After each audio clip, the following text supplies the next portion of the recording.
Bonjour à tous, bienvenue dans Quoi de neuf docteur, l'émission santé d'Effervesson. Aujourd'hui, nous recevons le comité départemental de sport adapté du 91, représenté alors d'abord par son président, M. François Lamora. Bonjour, merci d'être parmi nous. Donc vous êtes donc président du comité départemental de sport adapté depuis 2012.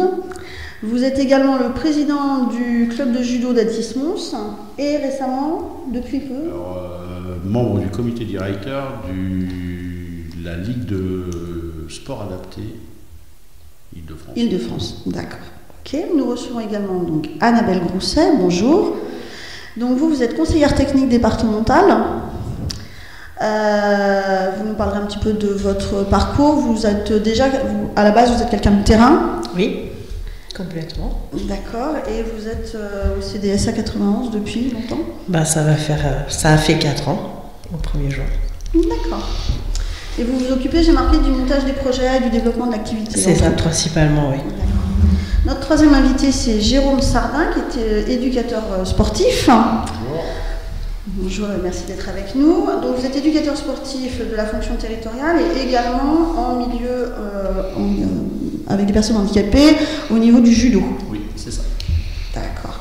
Et responsable du comité régional De judo pour personnes handicapées de l'Essonne. Très bien, merci d'avoir complété. Également dans le studio, nous avons Anthony à la régie et Michael qui se promène. Voilà. Donc on va commencer par présenter un petit peu donc, le comité départemental de sport adapté. Monsieur le Président, je vous laisse faire. Alors, moi, François Lamora, président du comité départemental de sport adapté, je suis bénévole sur ce comité départemental. Donc le but du comité, c'est de développer l'offre de pratique sportive en direction de personnes porteuses d'un handicap mental ou psychique. Voilà, c'est-à-dire qu'on va faire un peu très rapidement la différence entre effectivement le handisport et le sport adapté. Vous avez une délégation pour tout ce qui est... Une délégation ministérielle qui est tout ce qui est handicap mental et psychique. D'accord. Et qui commence à se transformer sur les maladies d'Alzheimer, etc. Voilà, sur lequel on ajoute effectivement voilà. les personnes qui développent des difficultés. Je crois que c'est depuis cette année, c'est ça? Oui, c'est ça. Voilà. D'accord. L'association, elle est composée de 6 personnes. Donc il y a 3 salariés à temps complet avec des emplois aidés parce que nous on n'a pas de ressources propres, on n'a pas de licenciés, donc on n'a pas de ressources propres, c'est que des subventions. Il y a 3 licenciés à temps plein et 4 bénévoles.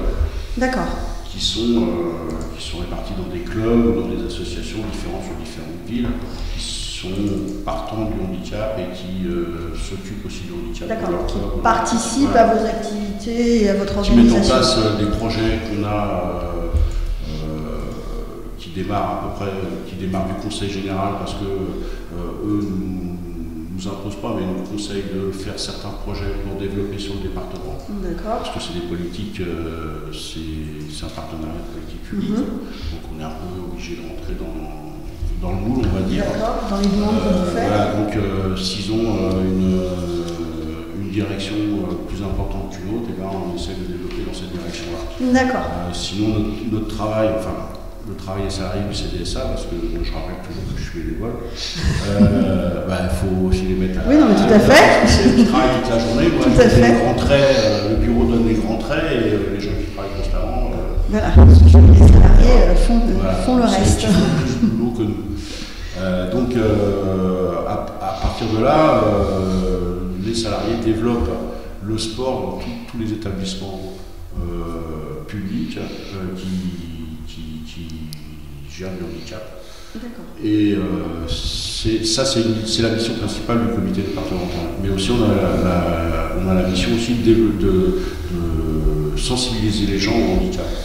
Ça veut dire qu'on peut être demandé par une mairie pour faire une sensibilisation pour des classes de CP, de 6e, de... D'accord. Donc ça, c'est des activités dont on parlera effectivement tout à l'heure avec les enfants ou avec les adultes. Voilà, ça fait partie de notre qualification aussi. D'accord. Et on a aussi la mission d'organiser des journées de découverte pour tous les établissements. D'accord. C'est-à-dire que ça peut être comme le sport adapté correspond à 24 disciplines de sport, donc ça veut dire qu'on peut organiser 24. Oui, ça laisse une palette large de propositions qu'on peut faire à des établissements. C'est Annabelle en particulier qui est chargée de cette mission-là, de développer les journées sportives. Et son rôle aussi, c'est aussi de se mettre en relation avec des comités, entre guillemets, c'est pas joli, mais je vais le dire, entre guillemets, valides, de façon à les faire participer, à leur faire prendre conscience que le handicap, il n'y en a pas que dans un sport, il y en a dans tous les sports, il y en a partout. On peut effectivement intégrer. Voilà. Et de les amener aussi à faire de la pratique dans leur club référent. Avec des personnes. Voilà. Alors du coup, ça se présente comment ça? Annabelle, vous me racontez un petit peu ce que vous faites? Alors d'abord, pour conclure ce que disait mon président, dans l'idéal, notre objectif, c'est de ne plus avoir besoin d'exister. C'est-à-dire que l'idéal, ce serait que les personnes en situation de handicap mental ou psychique puissent pratiquer dans n'importe quel club, dans n'importe quel endroit, n'importe quelle pratique. Sans qu'il y ait de frein de la part des clubs ou d'autres licenciés qui... Voilà, c'est pour ça que principalement, on développe à la fois sur la pratique sportive, mais aussi sur la sensibilisation du public ordinaire au handicap. D'accord. Voilà. Après, dans ce qui est la mission de partage avec les comités ordinaires, on travaille beaucoup en partenariat. Donc nous, on va par exemple apporter de la formation sur les cadres fédéraux et puis en échange, ils vont nous offrir des journées de pratique pour notre public. C'est-à-dire que c'est eux qui se déplacent ou c'est les publics en situation de handicap? C'est les publics en situation de handicap qui viennent pratiquer parce que dans l'idée, on pratique une activité, alors on fait du judo. Dans un dojo, du basket, dans un endroit avec des paniers, donc pas dans les établissements. C'est ça, d'accord. L'objectif aussi, c'est justement que la société intègre les personnes en situation de handicap et donc qu'ils soient visibles à la fois dans leur quotidien et dans leur pratique sportive. Donc quand vous proposez quand vous essayez effectivement de proposer comme ça des journées où vous allez faire venir des personnes en situation de handicap dans un club, il n'y a que les personnes en situation de handicap à ce moment-là ou vous avez aussi les autres licenciés qui peuvent être présents? Alors ça va dépendre des choix du comité ou du club qui nous reçoit. D'accord. Nous, on œuvre toujours pour que ce soit des pratiques mixtes, donc pour qu'il y ait les pratiquants ordinaires plus notre public qui se rencontrent.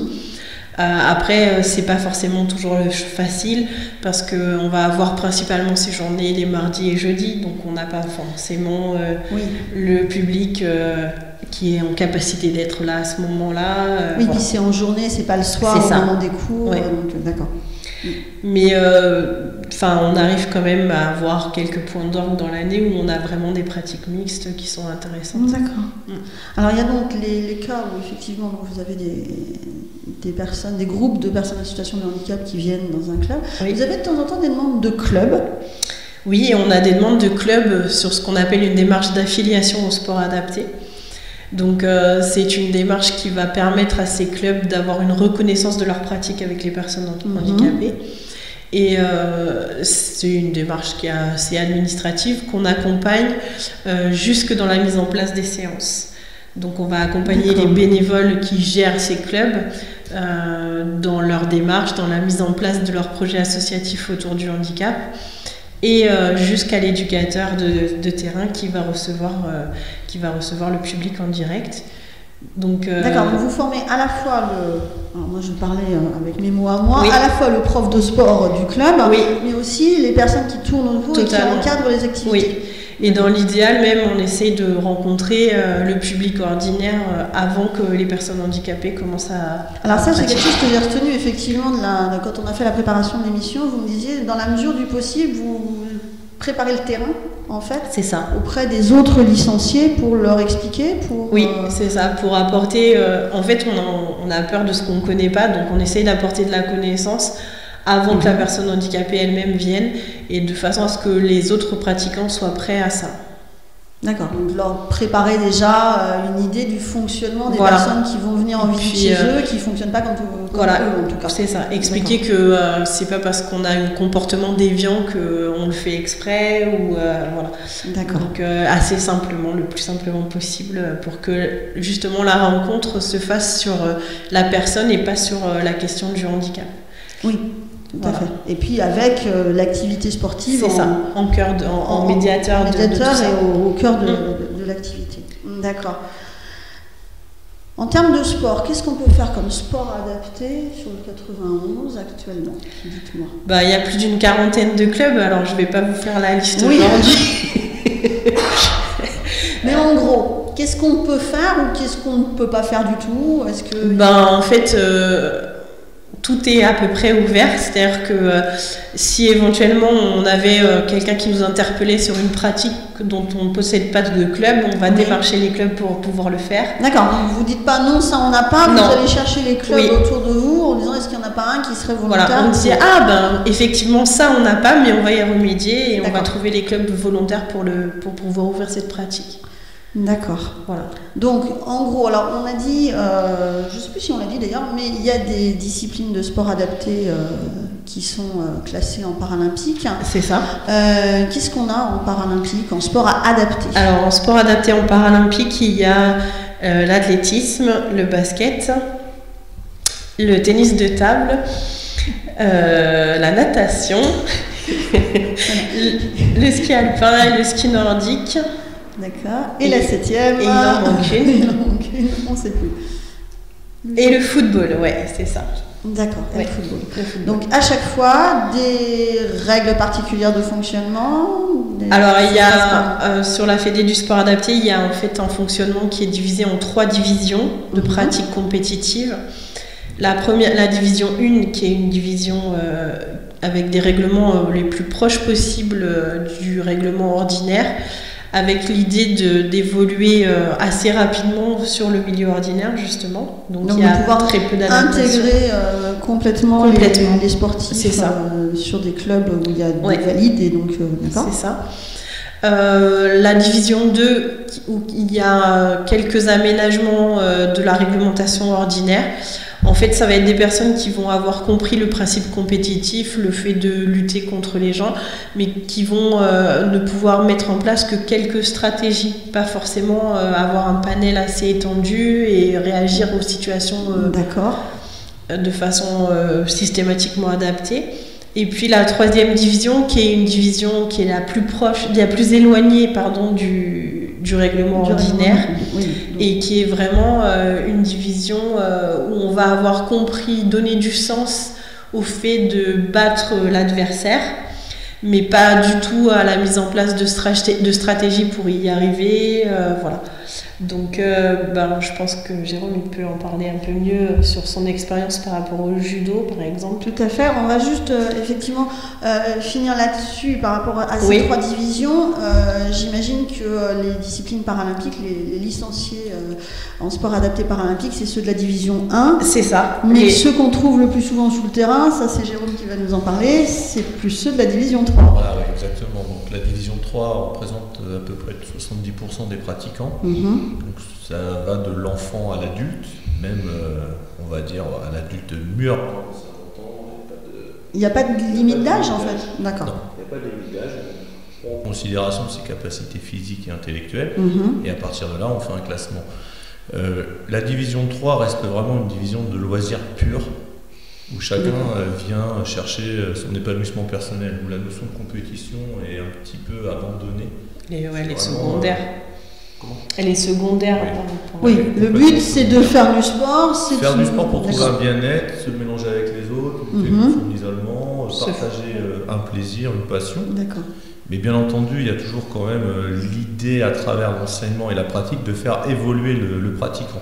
D'accord, donc l'idée de pouvoir le faire monter dans ses capacités, dans ses résultats, voire de changer de division. C'est ça, donc l'idée c'est d'essayer de tirer vers le haut enfin, le pratiquant et de le faire basculer d'une division 3 à une division 2 ou d'une division 2 à une division 1. D'accord. Sachant que généralement nous, je vais parler un petit peu pour le judo, lorsqu'on a des podiums sur les championnats nationaux, on essaye justement de faire monter les récipiendaires des podiums dans la division supérieure l'année d'après, pour leur montrer qu'ils sont capables d'aller se mesurer à plus fort qu'eux et se remettre en route, parce qu'ils ont tendance à garder quand même l'acquisition de leur division. Ils ont du mal à comprendre qu'ils peuvent encore... Qu'ils peuvent évoluer, qu'ils peuvent avancer. C'est ça. Et donc, en fait, quand vous avez des championnats comme ça, il y a les 3 divisions sont présentes à chaque fois. Oui. Donc ça il n'y a pas d'élitisme, on va dire, oui, ça le nombre de pratiquants. Oui, et puis le nombre de groupes, j'imagine, du coup, à gérer, c'est peut-être un peu compliqué. Le judo, 14 catégories, 7 masculines, 7 féminines, multiplié par 3 divisions. Après, si on prend les âges, les cadets, juniors, seniors, donc imaginez le nombre de... Oui, parce que là, l'autre particularité, c'est que vous respectez les tranches d'âge, c'est-à-dire que vos sportifs sont classés par tranche d'âge, non ? Les divisions, c'est par niveau de pratique, mais à l'intérieur, il y a aussi les tranches d'âge. Il y a les catégories d'âge et les catégories de poids. D'accord. Critères à prendre en considération. Donc vous avez un organigramme qui fait 5 pages et vous arrivez à vous y retrouver. Voilà, c'est ça. Donc, pour donner une idée, championnat de France, 500 à 700 participants. D'accord. C'est fait des journées qui sont bien remplies. Sur une journée, le championnat de France ? Oui. On commence à 7h, on finit à 19h et le lendemain on fait les équipes. Sachant qu'il y a aussi une notion en judo qui est technique. Ouais. Donc on a des compétiteurs qui vont concourir dans une catégorie en combat qu'on peut retrouver le lendemain sur une division technique. D'accord. Là on leur demande une prestation technique. Donc c'est du vocabulaire, c'est des démonstrations, c'est des katas. Donc ils n'ont pas nécessairement, ce que vous nous dites, c'est qu'ils n'ont pas nécessairement le même niveau en compétition, en affrontement direct et en technique. Ouais. Donc ça veut dire que vous avez des sportifs qui changent de catégorie d'un jour à l'autre. Ouais, c'est un raccourci, on va dire. C'est un raccourci. Oui, non, mais moi j'essaie de me faire une idée de l'organisation, c'est super compliqué. 80% ceux qui font du technique font rarement du combat. Font rarement. D'accord. Donc la technique, c'est un très gros travail de mémorisation, notamment les katas, puisque c'est un cérémonial, c'est des techniques imposées, Donc on va expliquer, un kata, c'est un enchaînement de mouvements. C'est des formes de corps qui sont classifiées par groupe. Par exemple, on a les techniques de hanches, on a les techniques de jambes, on a les techniques de bras. D'accord. C'est très harmonieux et justement le kata, généralement, il est réalisé avec un valide et une personne handicapée. Donc en binôme, un valide et une personne handicapée en face à face. Face à face, avec un salut, une saisie, des pas. D'accord, ce qui permet d'avoir une harmonisation et puis de pouvoir copier si on a un trou ou si on ne sait plus trop ou non. Oui, on va dire ça. La personne valide, elle est là pour aider ou elle est juste là pour le visuel? Elle est partenaire. Elle est partenaire, donc elle a quelque part un rôle pour rassurer la personne handicapée. Parce que c'est pas facile de se souvenir de tout, c'est pas facile d'être jugé, c'est pas facile de passer devant tout le monde. Voilà, tout seul au milieu de tout le monde, on peut avoir un petit trou. Donc généralement c'est un professeur, ça peut être un éducateur, ça peut être un partenaire de club. C'est une personne qui va être une personne ressource, une personne qui rassure, une personne qui aide, qui va faire baisser le taux de stress, qui va vraiment être moteur et qui va participer à l'épanouissement. Mais le sportif qui est jugé, c'est bien le sportif en situation de handicap dans ce cas-là. Mais les deux, on prend quand même un critère global d'attitude. D'accord. Ah oui, donc il y a en plus un côté esthétique. Voilà. D'accord. Alors que lorsqu'ils sont en combat, ce sont deux adversaires qui s'affrontent. D'accord. Et du coup, deux adversaires en situation de handicap. Cette fois-ci, on n'a plus de. C'est l'arbitre qui valide, j'imagine. C'est l'arbitre qui va valider les actions qui sont mises en place par les combattants. Ok. Il y a des adaptations. Avec un règlement, qui est le règlement judo classique. D'accord. Avec quelques interdictions, par exemple, les clés de bras en D1 sont interdites, mais les étranglements sont autorisés. Donc l'arbitre doit être très vigilant, il est formé, il est informé, il est rééduqué à l'arbitrage, si je peux dire. D'accord. Rééduqué à l'arbitrage version sport adapté. D'accord. Sachant qu'en D3, pour vous donner une idée par rapport à une catégorie d'âge, on retrouve des poussins ou des benjamins, des enfants qui ont 7-8 ans. Donc donc on peut démarrer très jeune, il n'y a pas de limite d'âge, on a dit vers le haut, mais vers le bas, on démarre au même âge en sport adapté et en sport... c'est ça. Oui, il n'y a pas de différence en fait. D'accord. Après, c'est le combattant dans sa pratique qui va justement pouvoir choisir sa division. Donc si vous voulez, nous en termes d'éducateurs, on va dire, toi, tu es capable de combattre en D2. Et on argumente. Parce que tu sais faire ça, tu arrives à bien comprendre les règles, tu sais mettre en place une stratégie d'attaque, de défense, d'enchaînement. Et à partir de là, une fois que le pratiquant a bien compris qu'il est capable de le faire, il accepte. On peut le monter du coup d'une division. D'accord. Et sachant que sur l'Essonne, on a pas mal de champions de France et de champions fédéraux. Ah, intéressant ça. Judo, oui, on a un bon groupe. Un bon groupe. D'accord, ok. Si on parle des champions, justement, moi j'en avais noté quelques-uns. On n'a pas que des champions de judo en Essonne. On a des sportifs de haut niveau en Essonne, oui. On a des footballeurs, on a tout récemment des handballeurs et puis on a quelques espoirs en basket. On attend un petit peu. Voilà, donc on a aussi, alors là c'est des D1 j'imagine, oui. Des gens qui effectivement sont vraiment dans la compétition. C'est ça. Et c'est des gens qui pratiquent en Essonne aussi ou c'est des gens qui vont plutôt sur des clubs? Non, c'est des gens qui pratiquent en Essonne.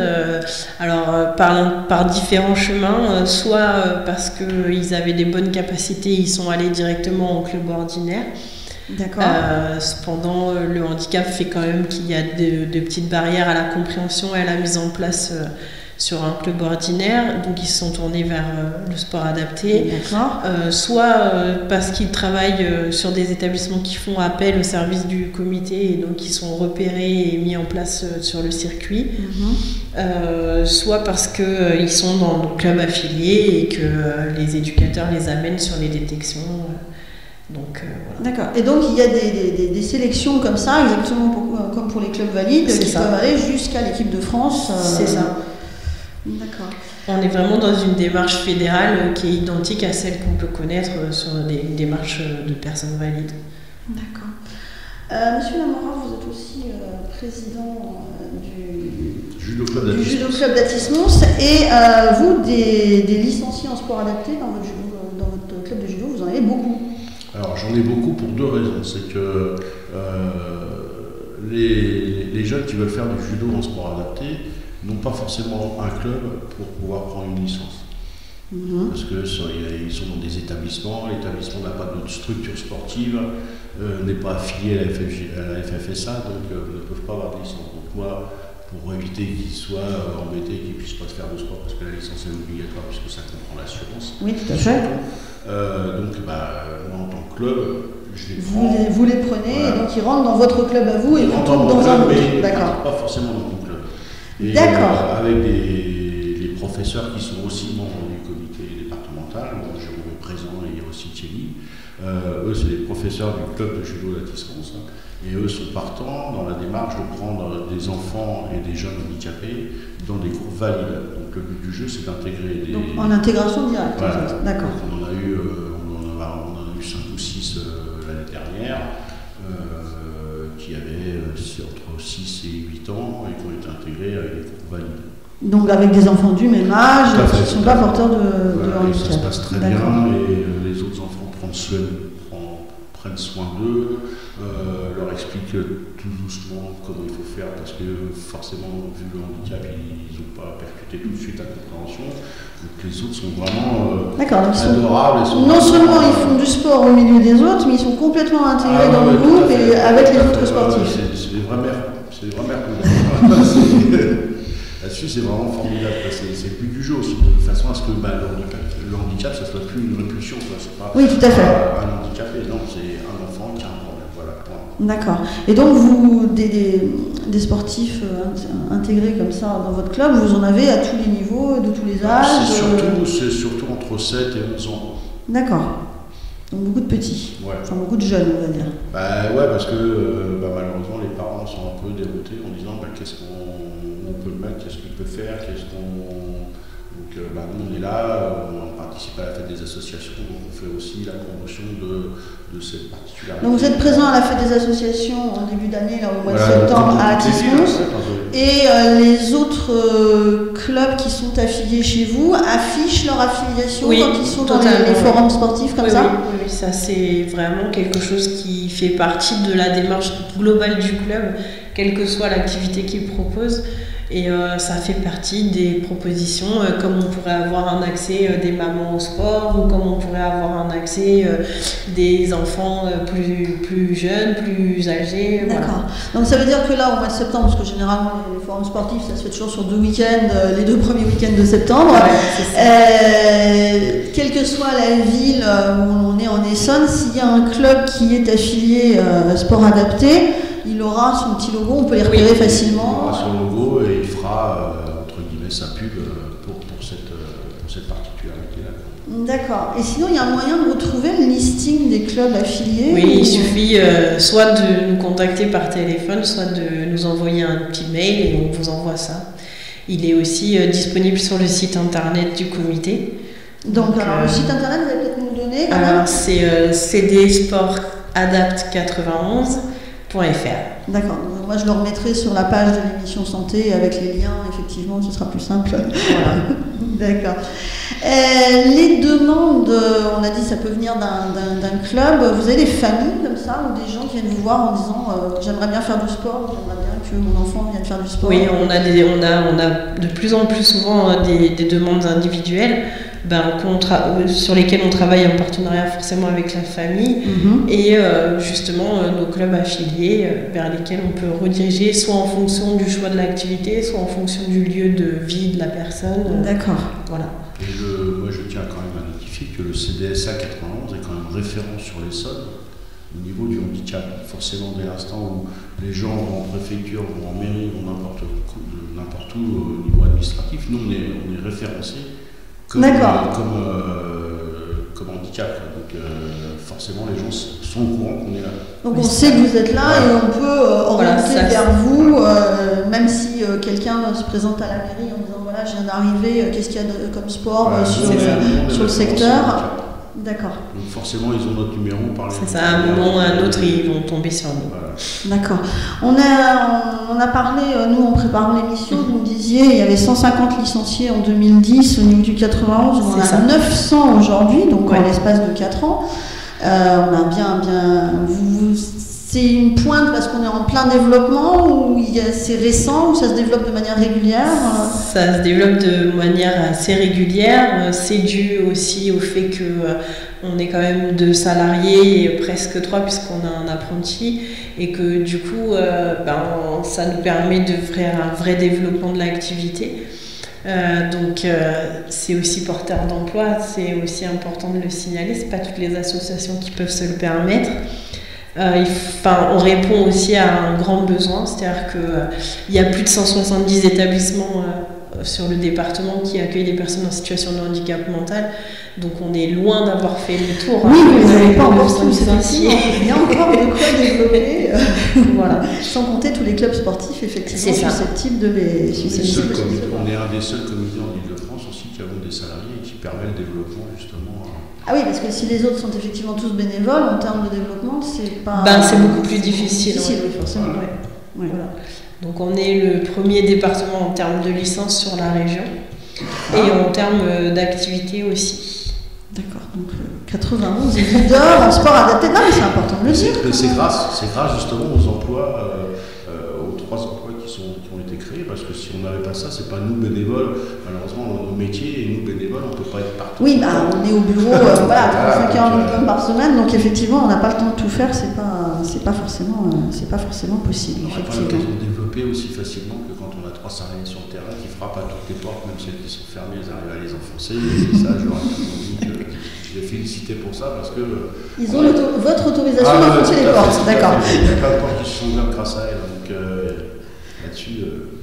D'accord. Vous parlez de journée de sensibilisation au handicap. Ça s'organise par sport, ça s'organise par localisation, ça marche. C'est plutôt les. Alors en ce moment, on a beaucoup de municipalités qui nous interpellent à ce sujet.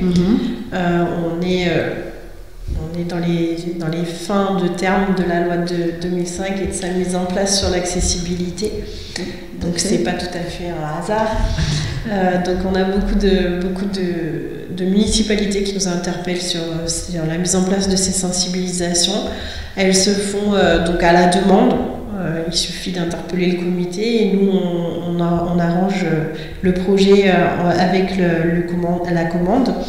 Elles se font, alors on a fait par rapport à des enfants sur des écoles primaires.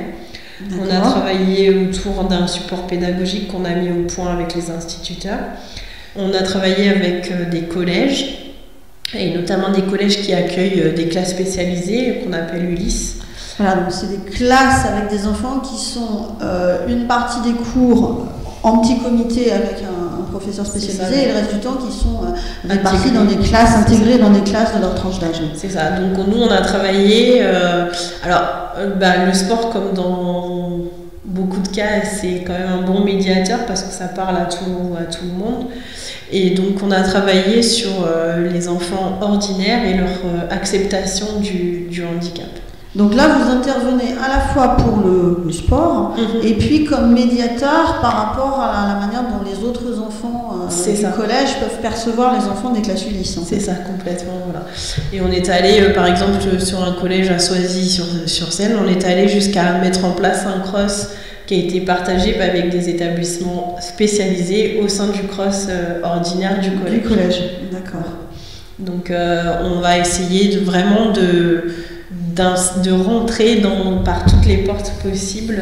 Donc on n'enfonce pas que les portes, on enfonce les fenêtres aussi, d'accord. Voilà. C'est ce que j'ai vu. Elles ont cartonné.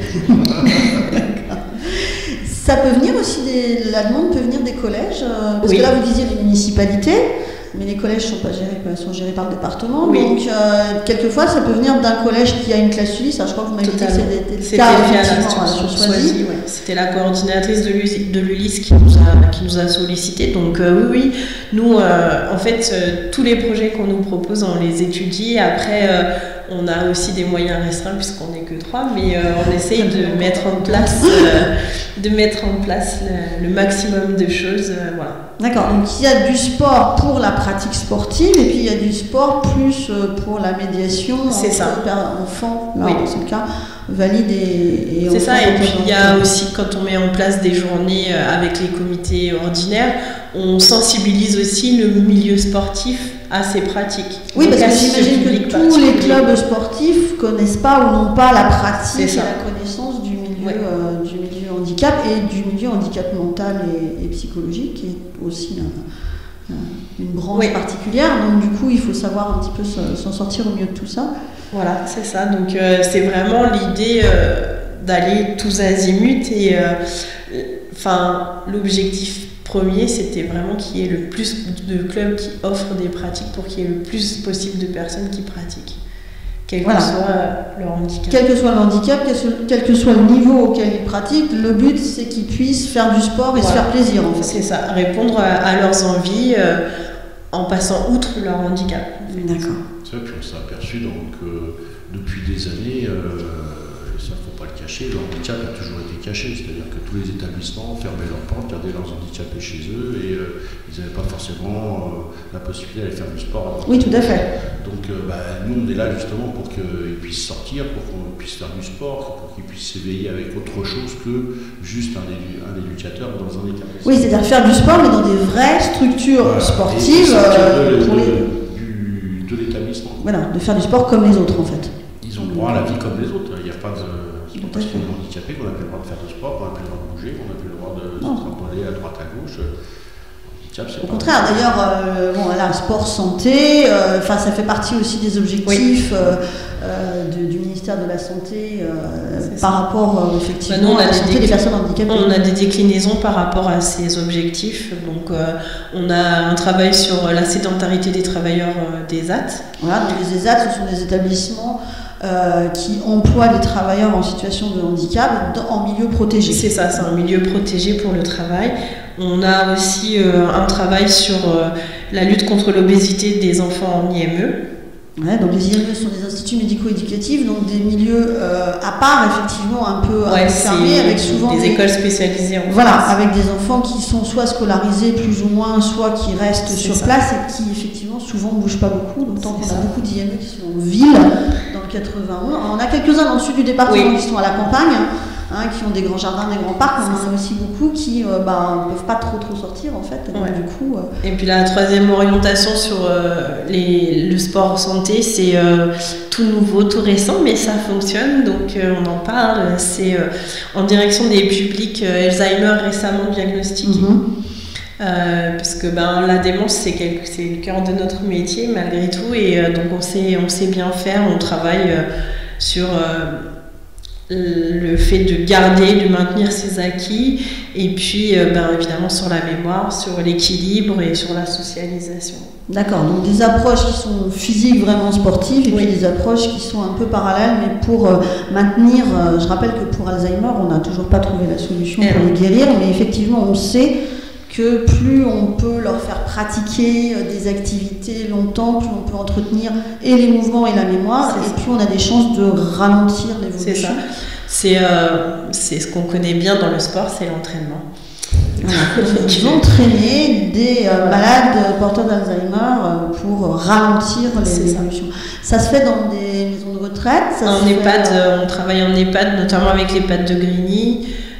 Qui est le premier à avoir accepté et à s'être lancé sur ce projet, et ça se passe vraiment bien. Donc on n'a pas encore pour l'instant assez de recul pour avoir des résultats.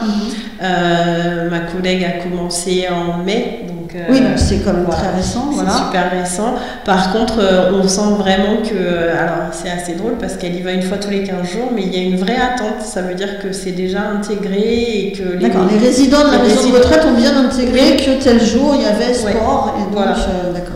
Donc c'est aussi pour ça, c'est aussi intéressant. D'accord.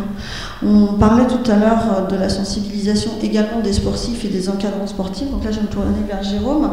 Il y a une formation pour être moniteur sportif dans une discipline, et puis il y a une formation supplémentaire quand on reçoit des sportifs, des personnes handicapées. Oui, donc à la base, on est titulaire d'un brevet d'État, d'une discipline ou du sport pour tous. Et la Fédération française du sport adapté a mis en place des AQSA, ces attestations de qualification du sport adapté. Donc ça se passe sous forme de modules, c'est décliné en 3 gros modules. Un module théorique global qui va sensibiliser le futur enseignant aux handicaps différents, donc comme je l'ai dit tout à l'heure, les IME, les ESAT, les classes, les CLIS, etc. Des différentes CLIS, alors ça s'appelle les CLIS, ça s'appelle les ULIS. Oui, il y a de tout, ça dépend des niveaux. Et puis les ULIS, c'est en collège, en sachant petit aparté, les CLIS, c'est en primaire. Des handicaps physiques et des ULIS handicaps mental et psychologique. Il y a aussi les ITEP, on est dans les troubles du comportement, donc effectivement des adaptations aussi nécessaires. C'est ça. Donc ce module, c'est un module commun à toutes les pratiques sportives. D'accord. C'est très théorique, c'est que de la théorie. Et ensuite, il y a un module 2 qui est plus spécifique à la discipline. Où là, on met en avant justement l'adaptation de sa propre discipline pour ce public. Donc là, c'est un module de 3 jours, 21 heures de formation, où il y a de la théorie, de la pratique, des mises en situation. Et à partir de là, on valide ce module, et il reste ensuite un 3e module qui consiste à que de la pratique, où là la personne doit trouver un établissement, un tuteur, et mettre en place des séances. D'accord, donc le moniteur sportif qui a sa discipline va aller pratiquer sa discipline en sport adapté sur le terrain pour vraiment mettre en place ses stratégies et apprendre à se débrouiller avec ce... C'est ça, et surtout se remettre en cause et en question par rapport à son enseignement, on va dire, avec un public classique, sachant qu'on n'est pas toujours apte à recevoir la réaction de l'autre, donc il faut vraiment... Oui, et puis en sport classique, effectivement, comme vous dites, il y a des règles, on les suit, c'est carré, la plupart du temps, alors que là, effectivement, avec il y a une certaine souplesse, il y a une certaine liberté, il faut avoir un certain recul aussi. Il faut tout aménager. Comment ? Il faut tout aménager. Il faut aménager les règles, éventuellement le matériel, enfin voilà, il y a des choses... C'est ça. S'aménager soi-même, parce que c'est beaucoup de changements quand même de recevoir du handicap. Oui, c'est pas évident quand on a ses habitudes d'enseignement, pratique sportive, faire face à quelqu'un qui ne réagit pas comme on avait prévu qu'il réagisse, effectivement, ça doit pas être. Disons que c'est une remise en cause permanente, parce qu'on peut peut aussi être déçu par le contenu de sa séance parce qu'on voit que ça ne marche pas, mais justement c'est là où on se dit qu'est-ce qui n'a pas été, pourquoi ça n'a pas été. Donc c'est aussi bénéfique pour le futur enseignant de se planter, hein. Il n'y a rien de dramatique. La seule chose, il faut savoir rebondir intelligemment, se poser les bonnes questions et repartir encore plus motivé pour justement atteindre ses objectifs. Mais voilà, comme le disait tout à l'heure Annabelle, faut y aller, il ne faut pas avoir peur d'y aller. Le CDSA, ça reste un gros outil en termes d'information. Le bouche à oreille fonctionne très bien. Nous, on est toujours dispo pour donner un coup de main, pour aider. On partage. C'est un grand c'est vraiment très collaboratif et à la demande. Enfin, on va vers les autres viennent vers vous et du coup. Et comme elle le disait tout à l'heure, ce public s'attache très vite à la personne. Donc, tout à fait. Ils mettent en avant, on va dire, l'affectif plutôt que la réussite. Donc, oui, la réussite, c'est pas forcément leur moteur. Non. C'est je vais faire ma séance de sport, je sais qui c'est qui me l'a fait, je vais faire ce qu'ils me demandent. Et moi, de mon côté, je vais leur donner le plus de billes possible pour qu'ils arrivent à se faire plaisir et à atteindre les objectifs qu'on va se fixer ensemble. Tout à fait. Moi, ça me fait penser, je fais le lien avec effectivement l'escrime de Mency, puisque je suis allée faire un petit tour au club d'escrime de Mency qui accueille 2 jeunes en situation de handicap.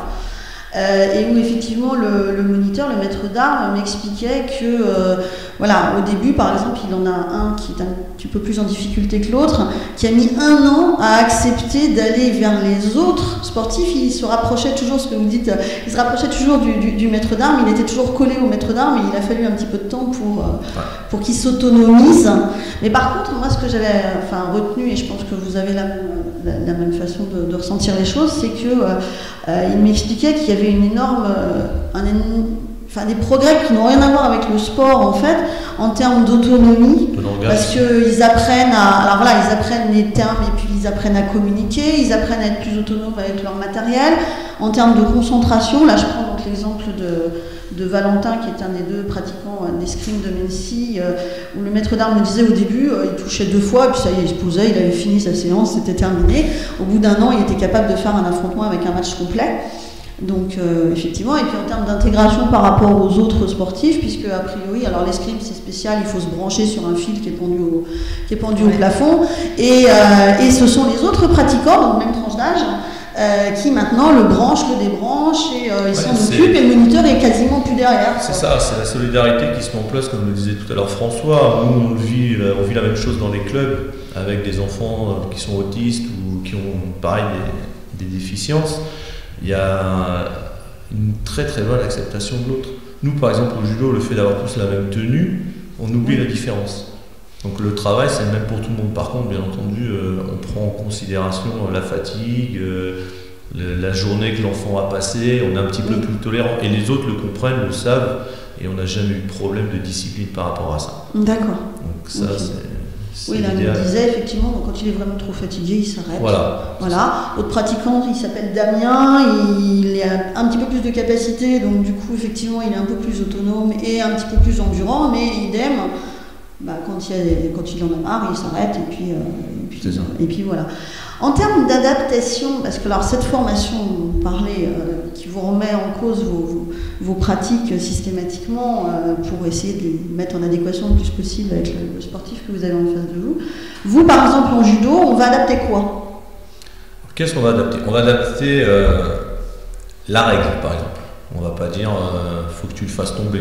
On va dire tu vas le déplacer, on va mettre en avant les notions de déséquilibre, équilibre, dans un premier temps. Apprendre à accepter de se tenir, de se pousser, de se tirer. Donc on va mettre en place en contact, plein de petits jeux qui ne vont pas être en lien direct avec la pratique pure et dure. Et fur et à mesure, une fois que l'acceptation du contact se fait, de lui-même, l'enfant va se prendre au jeu, ou l'adulte, donc il va essayer de faire tomber. Donc on va créer quelque part un appât, on va l'appâter vers la discipline, et à la fin, pour les plus courageux ou les plus téméraires, il va y avoir cette notion de duelliste, où là on va rentrer vraiment dans l'activité, où on va commencer à apprendre des techniques. Oui, on est vraiment dans l'affrontement. D'accord. Avec bien sûr une adaptation vis-à-vis de son partenaire ou de son adversaire. Par exemple, moi je m'amuse à donner des handicaps à mes valides quand ils combattent. D'accord, contre personne handicapée. Pour rééquilibrer le jeu. Et ils le comprennent bien dans le sens où ils savent qu'ils sont plus forts déjà par nature. Donc ils jouent le jeu. Des fois ils se laissent tomber, donc l'autre est très content, ça fait sourire, ça reste très festif, très convivial, et l'enfant progresse. Moi, ce qui me frappe le plus, c'est la progression de l'enfant. Moi, je la vois en tant que professionnel du sport, mais c'est surtout le rapport avec les parents qu'on peut avoir derrière. Dire mon enfant a hâte de venir vous voir. Mon enfant attend avec impatience son heure de sport. Oui, donc mon enfant me parle de vous. Il est comme les autres et il attend son heure de sport hebdomadaire. Il me parle de ses copains du club. Voilà, il parle mieux, il est plus sage, il écoute. Donc quelque part, on véhicule indirectement par toutes ces pratiques, par toutes ces collaborations, un vrai lien familial, on va dire sportif. Un remède médical peut-être pas, mais vous participez complètement à la prise en charge éducative et rééducative, effectivement. Est-ce que les progrès qu'on voit au club, effectivement, on va les revoir sur le lieu de vie quotidien, on va le revoir sur la famille. Ça redonne la dimension éducative à l'éducateur sportif. Oui, c'est-à-dire que l'éducateur sportif et pas que sportif qui en est éducateur aussi. Et dans sa vie future aussi, ceux qui sont en ESAT, c'est peut-être aussi grâce au lien du sport et du club et des éducateurs sportifs qu'il a peut-être réussi à acquérir une discipline. Je vais dans ce sens-là, j'écoute ce qu'on me dit, je fais dans ce sens-là. Oui, tout à fait, ça a des répercussions sur le quotidien. Uniquement sportif, quoi. C'est sociétal, quoi. Après, ils sont forcément mieux dans la société parce que il est comme tout le monde. Il a fait du sport, et puis il a été intégré au milieu valide, donc il est beaucoup plus à l'aise. Là, je refais le lien avec effectivement le club d'escrime, mais où effectivement, au début, ils étaient dans leur coin, et puis maintenant, c'est ça. Voilà. Limite, ils n'ont même plus besoin du moniteur. Ouais, ils font les mêmes bêtises. En tout cas, pas pour les porter et pour les amener, ils sont devenus autonomes. C'est l'évolution de la personne grâce au sport. Tout à fait. Non, le plus difficile, je pense, c'est gagner la confiance des parents. Parce que les parents sont assez réfractaires par rapport au fait de déposer leur enfant. Et de vous le laisser parce qu'ils partent du principe qu'on ne connaît rien. Et c'est vrai qu'on n'affiche pas nos pédigrés dans nos salles. On ne dit pas, voilà, j'ai mon diplôme pour travailler avec les enfants. Donc ça veut dire que votre club, vous par exemple pour le judo, donc le club est estampillé effectivement au sport adapté, mais vous portez pas on n'informe pas directement que tel moniteur de judo est formé. Déjà dans le judo, tous les professeurs sont obligatoirement titulaires d'un BE, ou d'un des GEPS. Donc d'un brevet d'éducateur ou d'un, je ne sais pas. C'est un diplôme d'État. D'accord. La nouvelle certification. On ne peut pas avoir de bénévoles, les seuls bénévoles qu'il y a sont titulaires d'une formation qualifiante. Formation qualifiante pour exercer en tant que bénévole. D'accord. On va prendre quelqu'un comme ça. Oui, c'est pas le père de famille qui amène son gamin qui reste et qui encadre. D'accord. Déjà là-bas, c'est pas possible. Et en plus, nous dans le club, les deux travaillent déjà avec le handicap en dehors du club. Oui, d'accord. Jérôme, par rapport à son travail, lui travaille aussi avec le handicap. Et Thierry est aussi éducateur sportif dans un IME. D'accord. Donc forcément... donc avec la double casquette, à la fois prise en charge... C'est pas marqué sur leur kimono. D'accord, je suis... Et donc les parents, forcément, ils arrivent, ils disent...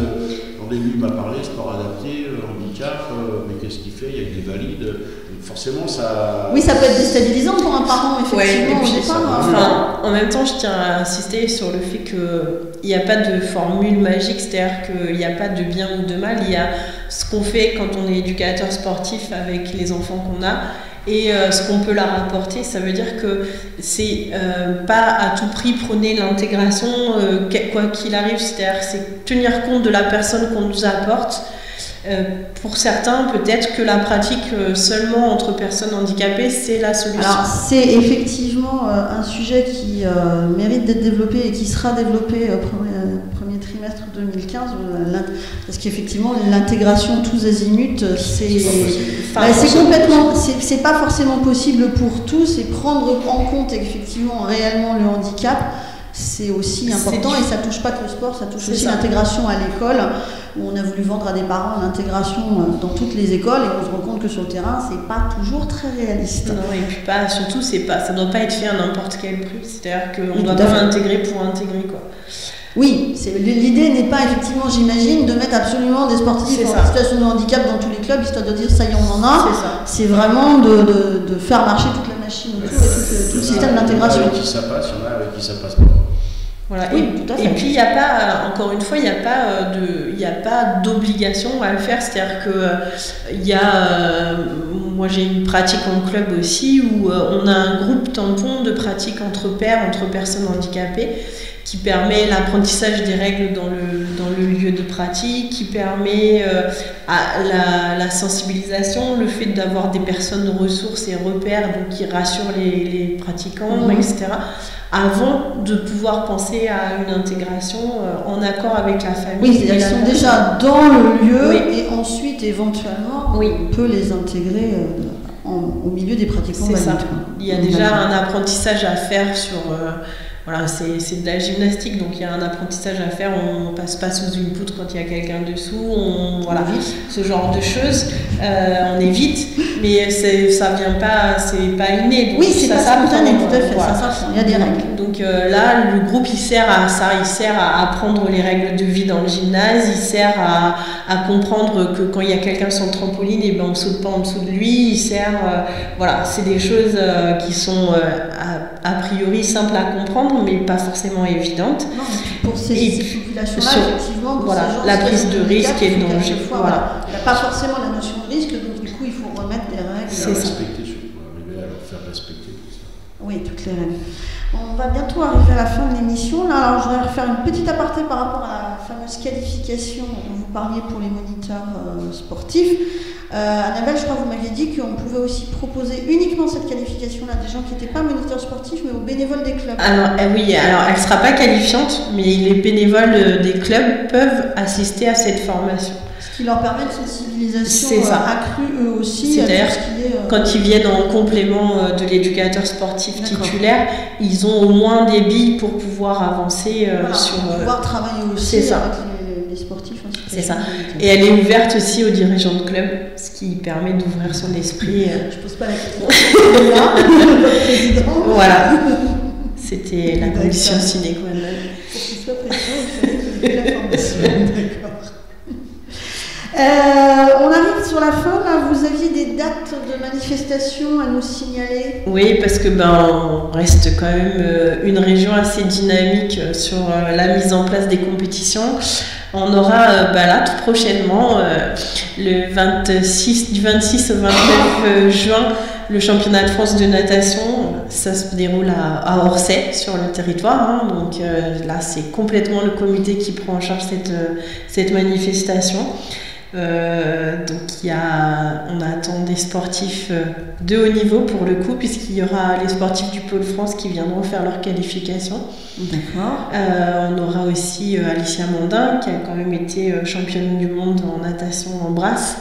Donc il y aura de la belle natation et puis bien sûr des D3 puisque c'est le cœur du métier. D'accord, tout à fait. Vous avez encore des adaptations, des compétitions de natation cette fois-ci. Totalement. Et puis la deuxième date à retenir, c'est le championnat de France de judo qui aura lieu la semaine d'après du 4-5-6 juillet à la Halle Carpentier à Paris.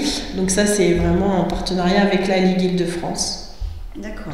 Et là, on a des Estoniens qui... On a 24 combattants, avec Estoniens, 24 combattants estoniens, et je pense qu'on peut aller chercher une dizaine de podiums. Ah oui, quand même, vous nous raconterez, vous nous ferez le retour. Depuis 2006, le judo en Essonne au niveau du championnat de France pour adapter, c'est quand même un gros potentiel, parce qu'à chaque fois, on est entre 20 et 30 combattants, et on ramène un minimum de, on va dire, 6 à 15 médailles. D'accord. Et avec quelques-unes qui ont été quand même champions de France. Donc c'est quand même un pôle important au niveau du judo. Vive l'Essonne. On a eu des combattants qui ont été sélectionnés pour un tournoi international. D'accord. Ça se met en place doucement. Alors, je rappelle aux auditeurs que sur la page Facebook de l'émission, donc Bénédicte Émission Santé, je relaye très régulièrement toutes les annonces Facebook du comité Sport Adapté 91 qui remontent automatiquement. Donc, naturellement, les résultats des compétitions sont relayés aussi.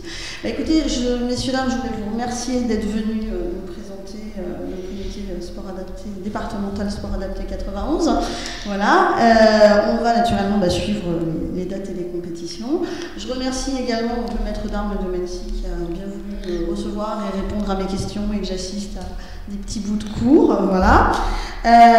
Nous, on se retrouve dans 2 semaines, ce sera le samedi 28 juin pour une émission où on recevra la coordination départementale de dons d'organes et de tissus de l'hôpital sud-francilien d'Évry, donc on parlera dons d'organes. Et à ce propos, je voulais vous signaler que la journée nationale ou internationale, là je ne sais plus, j'ai un trou, du don d'organes, c'est le 22 juin, donc en fait c'est la semaine prochaine. Voilà, donc ce sera avant l'émission, donc qui reçoit la coordination, je vous le signale. Je vous remercie beaucoup.